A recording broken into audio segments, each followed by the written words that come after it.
The ink on the document was still wet when Vanessa shoved it toward me. "Sign this renunciation, Mackenzie, or you leave with nothing." It was my 18th birthday. There was no cake. Just a legal document on the mahogany table and my suitcase, already packed by the door. My stepbrother, Hunter, leaned against the frame, checking his watch. My father, Bradley, stared at the floor tiles like they held the secrets to his cowardice. I did not beg. Begging is a design flaw. It implies you believe the structure can still be saved. I knew this foundation was already rotten. I looked at the paper, then at them. "No," I said. 10 seconds later, the heavy oak door slammed shut behind me. The biting cold of a Boston winter hit me instantly, freezing the tears I refused to shed. Have you ever felt truly invisible in your own home?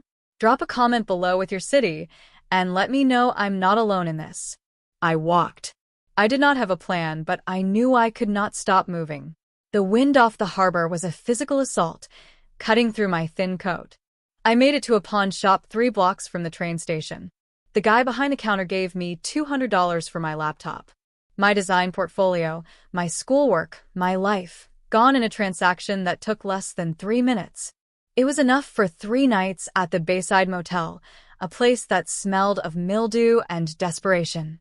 That night, the radiator rattled like dying lungs. I sat on the edge of the mattress, my hands still numb. I thought about my father. For years, I had told myself he was a victim too. I told myself he was just outmatched by Vanessa's cruelty, that he wanted to protect me, but could not. But sitting in that freezing room, the fog cleared. He was not a victim. He was a co-conspirator. Vanessa had not just overpowered him, she had reprogrammed him. She had spent a decade whispering in his ear that I was the problem, that my tuition was the reason they could not afford a vacation, that my existence was the wedge driving them apart. And he had accepted it. He had normalized the cruelty because it was easier than fighting for me.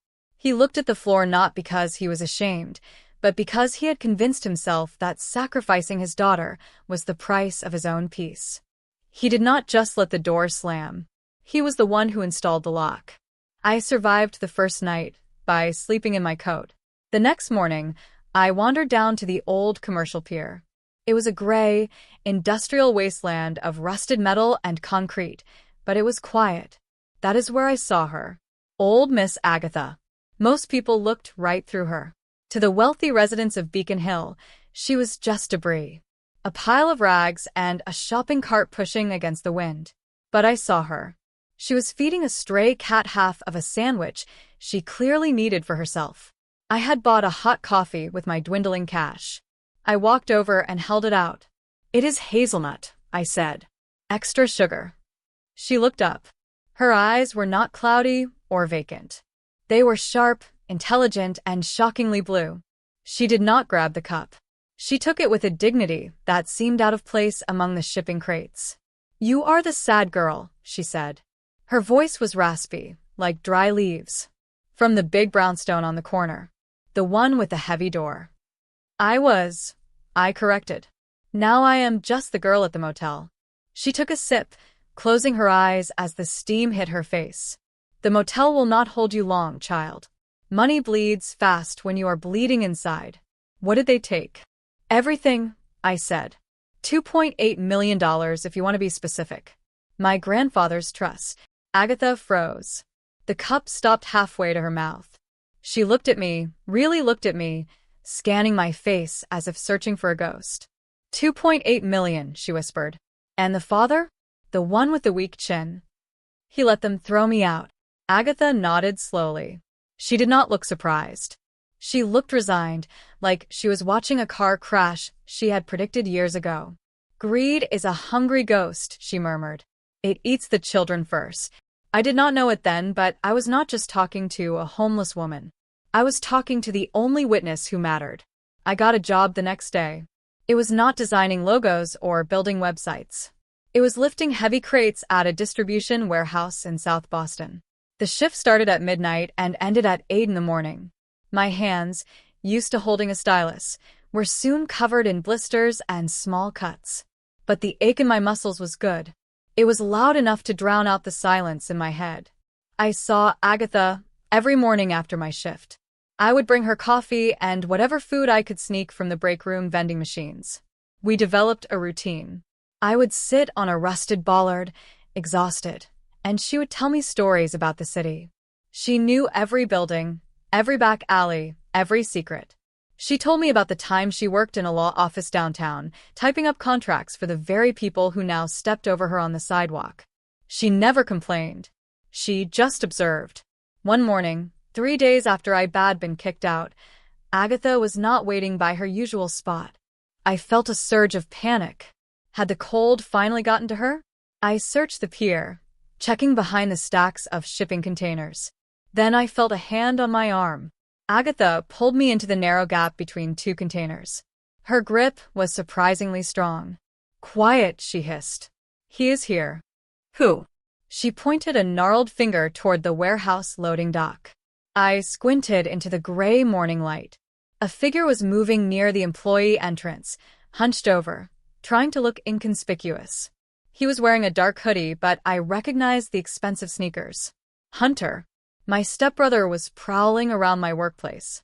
"He has been here 2 nights in a row," Agatha whispered, asking the night guards about a new girl. A girl with sad eyes. My blood ran cold.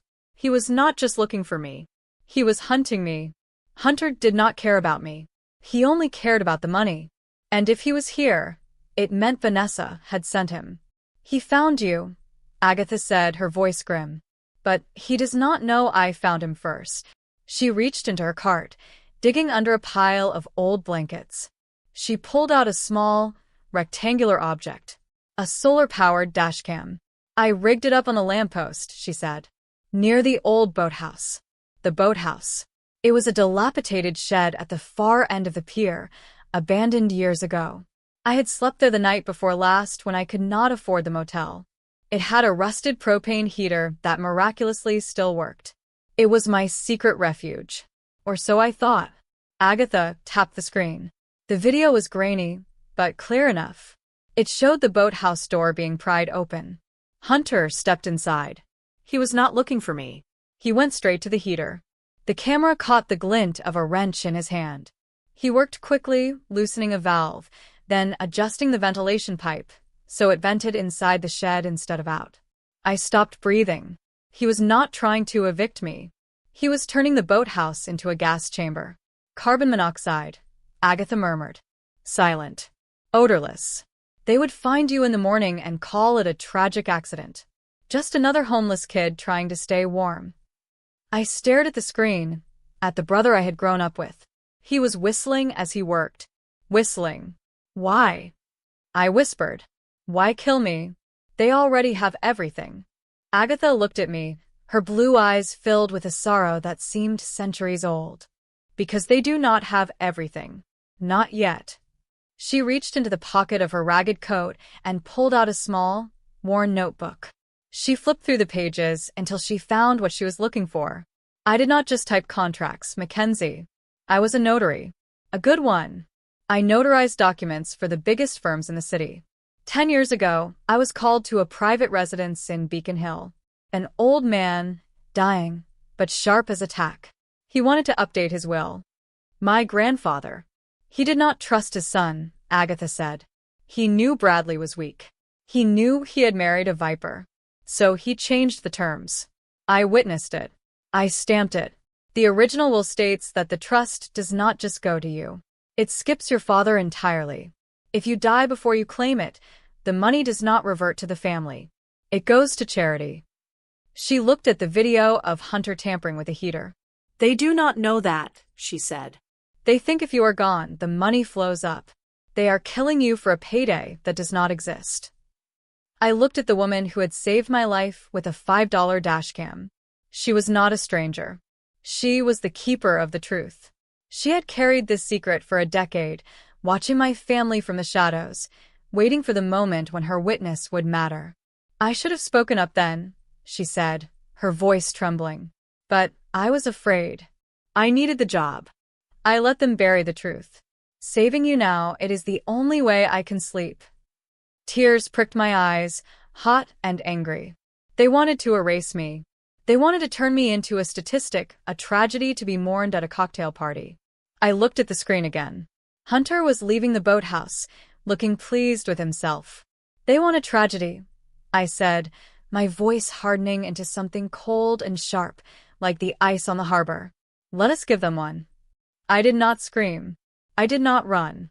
Panic is a luxury for people with safety nets, and I had cut mine loose 3 days ago. Instead, I pulled out my phone and dialed the one number I knew would answer. Chloe picked up on the second ring. Mackenzie? It is 2 a.m. Are you okay? I need you at the pier, I said, my voice steady. Bring your car. And bring your voice recorder. Chloe did not ask questions. She was a pre-law student who paid her tuition by pulling double shifts as a barista. She understood the language of desperation. 20 minutes later, her beat-up sedan rolled into the alley behind the warehouse, headlights off. She looked at the dashcam footage Agatha and I had queued up on her laptop. She watched Hunter wrench the ventilation pipe. She watched him whistle. When the video ended, she did not gasp. She went into prosecutor mode. If we go to the police now, he walks, Chloe said, her breath clouding in the freezing air. He will claim he was trying to fix the heater. He will say he made a mistake. His lawyer will call it negligence, not attempted murder. We need intent. We have intent, Agatha rasped. She tapped the screen where a text message notification had flashed on Hunter's phone in the video. We zoomed in. It was grainy, but legible. Sender, Vanessa. Message. Make sure it is done before the 1st. The trust vests then. That links her, Chloe said, her eyes narrowing. But we need confirmation. We need him to believe he succeeded. We need a confession. We hatched the plan in the cold silence of the warehouse loading dock. It was dangerous.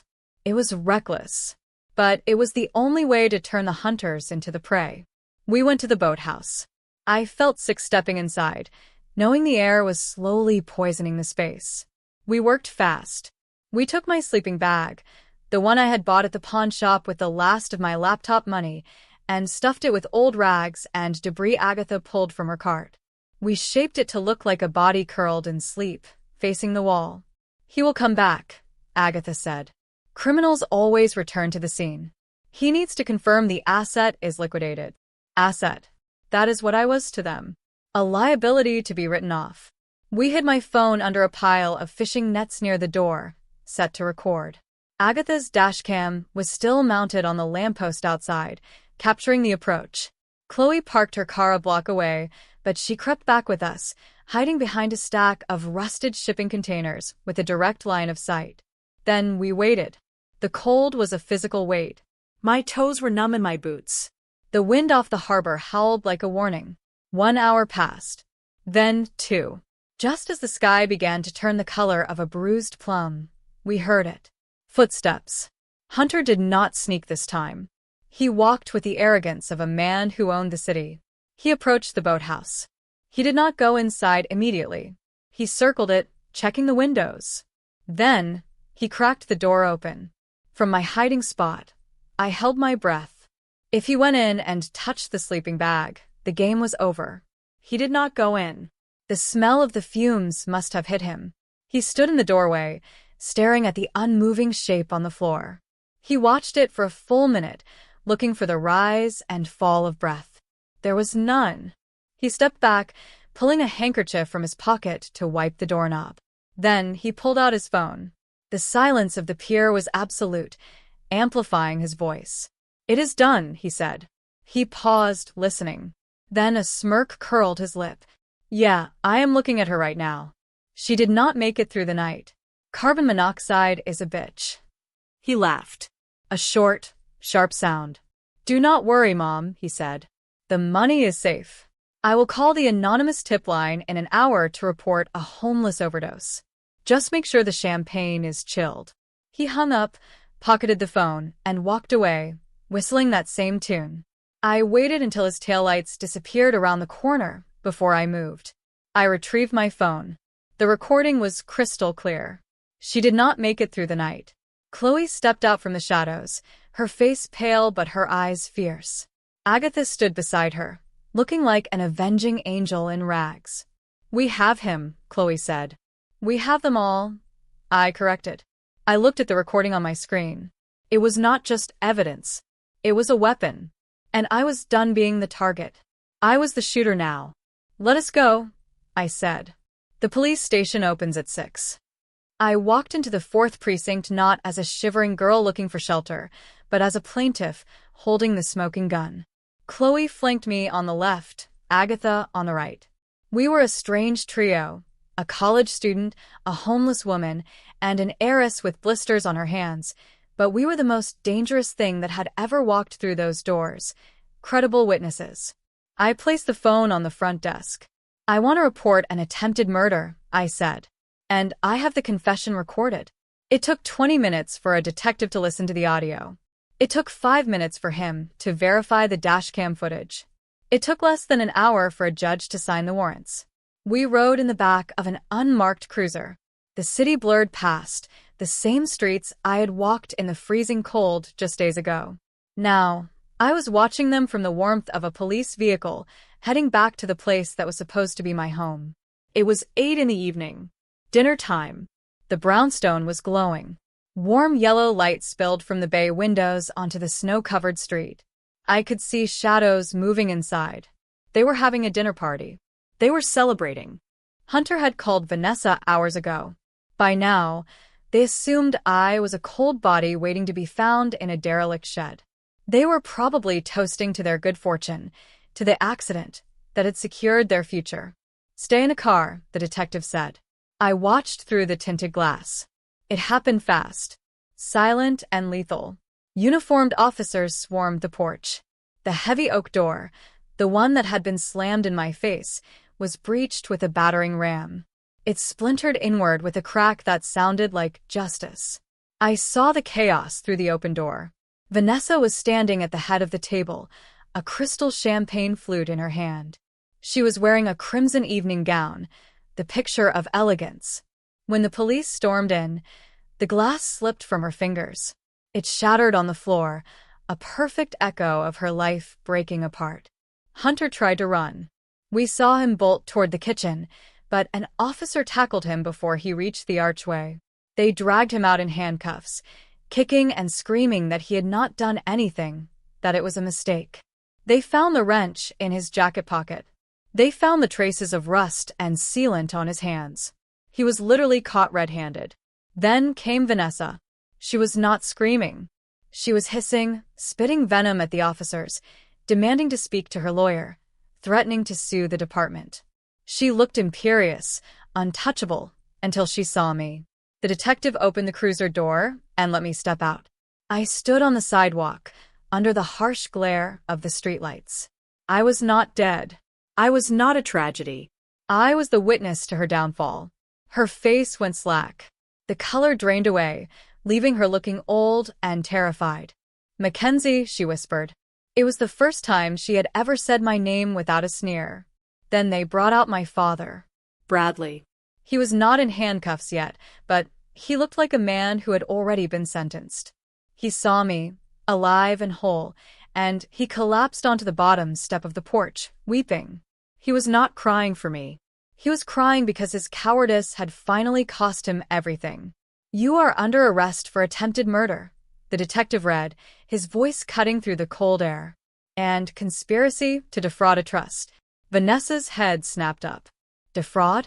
That money belongs to this family." "Not according to the witness," the detective said. He gestured to the cruiser. Agatha stepped out.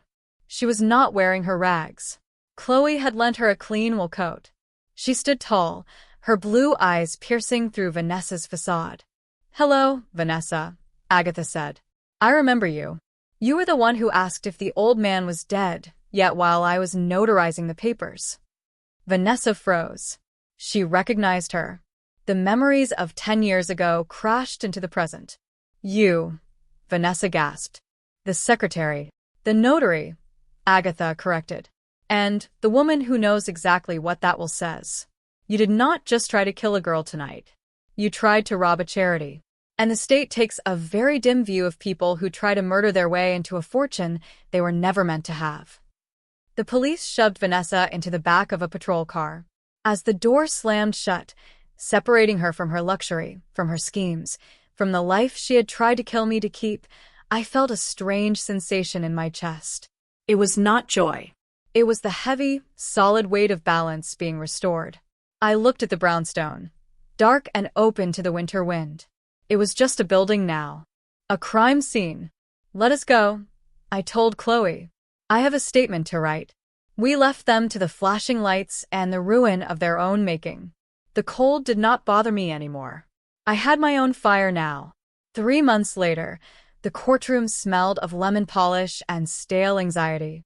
I sat in the front row, flanked by Chloe and Agatha. My hands were folded in my lap, steady and warm. Vanessa sat at the defense table. She had traded her evening gown for a modest gray suit, her hair pulled back in a severe bun. She looked like a grieving mother, a misunderstood matriarch. Her lawyer, a slick man with a $500 haircut, was midway through his closing plea for leniency. "Your Honor," he crooned, pacing before the bench. "My client admits to making mistakes. But these were the desperate actions of a woman trying to teach her stepdaughter independence. The text messages were metaphorical. She never intended for actual harm to befall Mackenzie. She simply wanted the girl to leave the nest." Vanessa dabbed at dry eyes with a tissue. It was a performance worthy of an award. For a second, I saw the judge's expression soften. Then the prosecutor stood up. He did not make a speech. He simply pressed a button on the laptop connected to the court's speaker system. The silence of the room was shattered by the crackle of static, followed by a voice everyone recognized. "It is done. She did not make it through the night. Carbon monoxide is a bitch." Hunter's voice. Arrogant. Cruel. Then, Vanessa's reply, recorded from the call I had intercepted. "Good. The money is safe. Call it in as an overdose." The color drained from Vanessa's face. The concerned mother, mask dissolved, revealing the monster underneath. The judge's face hardened into granite. But the final blow was not the recording. It was the document. My grandfather's estate attorney, a man named Mr. Henderson, took the stand. He adjusted his glasses and opened the leather-bound folder Agatha had notarized a decade ago. "There has been much discussion about the motive for this crime," Mr. Henderson said, his voice dry and factual. "The defendants believed that by eliminating Mackenzie, the $2.8 million trust would revert to her father, Bradley, and, by extension, to them." He looked over his glasses at Vanessa and Hunter. They were mistaken. He began to read from the yellowed page. "In the event that the primary beneficiary, Mackenzie, dies, is incapacitated, or renounces the trust before the age of vesting, the entirety of the principal sum shall immediately transfer to the Boston Animal Rescue League." He paused, letting the words hang in the air like a guillotine blade. "Under no circumstances," he continued, reading the bold text, "shall any portion of the estate revert to my son, Bradley, or any spouse he may take. I fear his weakness will be his undoing, and I will not fund his destruction." The silence that followed was absolute. I watched Vanessa. I watched the realization hit her like a physical blow. She had not just committed a felony, she had committed a pointless felony. Even if Hunter had succeeded, even if I had died in that freezing boathouse, they would have gotten nothing. Not a dime. They had destroyed their lives, risked prison, and attempted murder for absolutely zero return. Hunter put his head in his hands. Vanessa looked as if she were trying to do math that would not resolve. Then there was my father, Bradley. He stood up, ignoring his lawyer's hand on his arm. He turned to look at me. He looked old, broken, a man whose entire life had been a series of passive failures. "Mackenzie," he rasped. "I did not know. About the clause. I did not know." "You did not know a lot of things," I said. My voice was not loud, but it carried to every corner of the room. "You did not know how to be a father. You did not know how to protect me. You did not know that letting them abuse me was the same as holding the weapon yourself." "I have nothing," he whispered. "They are taking the house. I will be on the street." I looked at him, and I felt nothing. The anger had burned out, leaving only ash. I know what the street feels like, I said. You did not protect me from the cold, Dad. I will not protect you from the consequences. I turned my back on him. The judge slammed the gavel, sentencing them to a combined 25 years in prison. As the bailiffs led them away, I did not look back. I looked at Agatha. She was smiling, a small, sad smile of a burden finally laid down. The dead man had set a trap from the grave, and they had walked right into it. Vanessa received 15 years in a state penitentiary. Hunter got 10. They went in screaming about their rights, about the injustice of it all, never once understanding that they were the architects of their own cages. My father, Bradley, lost the brownstone to legal fees and foreclosure. I heard through a mutual acquaintance that he is renting a basement apartment in Southie, working the night shift at a convenience store. It is a poetic ending for a man who watched his daughter freeze and did nothing. He is finally experiencing the cold he was so willing to let me die in. But I did not visit him. I did not drive by to gloat. That is the thing about true power. It does not need an audience. When the $2.8 million hit my account, I did not buy a penthouse. I did not buy a sports car or a trip to Europe. I went back to the pier. I bought the warehouse. I bought the surrounding lot. And I bought the dilapidated boathouse where my stepbrother had tried to turn a propane heater into a weapon. Construction started 2 weeks later. I did not tear the boathouse down. I gutted it. I stripped the rot, reinforced the beams, and replaced the rusted siding with floor-to-ceiling glass. It was not a tomb anymore. It was a beacon. We named it Agatha's Haven. It was not just a design studio for my work. It was a sanctuary. We set up the ground floor as a shelter for at-risk youth, kids who, like me, had been thrown away by the people who were supposed to love them. Kids who needed a warm place to sleep without questions, without judgment, and without fear. Agatha did not just get a room. She got the keys. She is the operations manager, the heart of the building. She walks the halls in a clean cardigan, her notebook in hand, no longer invisible, no longer hungry. She is the guardian of the door, and this time, the lock is on her side. Chloe finished her undergraduate degree debt-free. I paid her law school tuition in full before she even applied. She wants to be a prosecutor. She wants to hunt monsters. I have a feeling she is going to be very, very good at it. 6 months after the trial, I stood on the end of the pier. The winter had passed, and the spring air was crisp, carrying the scent of salt and new lumber. I looked back at the haven. The windows were glowing with warm light. I could see movement inside. Agatha organizing donations, Chloe studying at a corner table, a teenager sleeping safely on a sofa. There is a philosophy I learned in the cold, something that goes beyond simple revenge. Burning down your enemies is satisfying, yes. Watching their empires crumble into ash provides a necessary heat. But fire eventually burns out. If you only focus on destruction, you end up standing in a pile of soot. True justice is the justice of the sower. It is taking the ground they tried to bury you in and planting a garden they can never touch. It is using the resources they would have squandered on vanity to build a fortress of kindness. My stepfamily wanted to erase me to secure a legacy of greed. Instead, they funded a legacy of protection. Every child we feed, every night someone sleeps safely in that building, is a victory that stings them more than any prison sentence ever could. I turned back to the ocean. The sun was rising, painting the harbor in gold and violet. I was not the sad girl from the brownstone anymore. I was not the victim in the motel. I was Mackenzie. I was the architect. And I had built a home that no one could ever take away. True revenge isn't just about destroying what hurt you. It's about building something they can never touch. If you're building your own peace today, share this story.